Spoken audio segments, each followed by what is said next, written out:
আসসালামু আলাইকুম, মাউন্ট টাইমসে স্বাগতম। আজ 9 জানুয়ারি বৃহস্পতিবার 2025, 25শে পৌষ।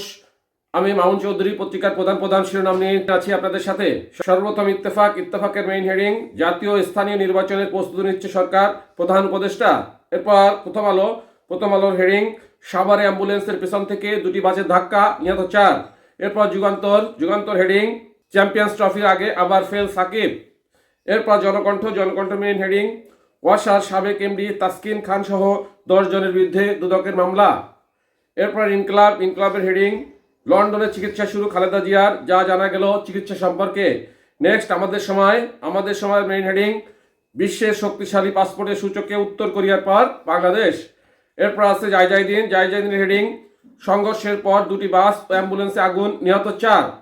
এরপর মানবজমিনের মেইন হেডিং, সাভারে বাস অ্যাম্বুলেন্স সংঘর্ষ, বিস্ফোরণে নিহত 4। এরপর কালের কণ্ঠ হেডিং, বেনজিরের স্ত্রী মেয়র ও ডিবি হারুনের আয়কর নথি জব্দের আদেশ। নেক্সট সমকালের মেইন হেডিং, সুধার বাড়ছে সঞ্চয়পত্রের। এই ছিল প্রধান শিরোনাম। এখন চলে যাচ্ছি যে কোনো একটি সংবাদের বিশ্লেষণে। ইত্তেফাকের যে মেইন হেডিং ছিল, জাতীয় স্থানীয় নির্বাচনের প্রস্তুতি নিচ্ছে সরকার, প্রধান উপদেষ্টা। বাংলাদেশের জাতীয় ও স্থানীয় সরকার নির্বাচন বিষয়ে অন্তর্বর্তী সরকার প্রস্তুতি নিচ্ছে বলে জানিয়েছেন প্রধান উপদেষ্টা অধ্যাপক ডক্টর মোহাম্মদ ইউনূস।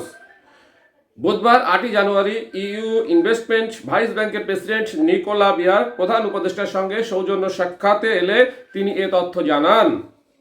এ সময় প্রধান উপদেষ্টা আগামী জাতীয় সংসদ নির্বাচন নিয়ে সরকারের পরিকল্পনার কথা তুলে ধরেন। তিনি জানান, অন্তর্বর্তী সরকার একই সঙ্গে স্থানীয় ও জাতীয় নির্বাচনের প্রস্তুতি নিচ্ছে।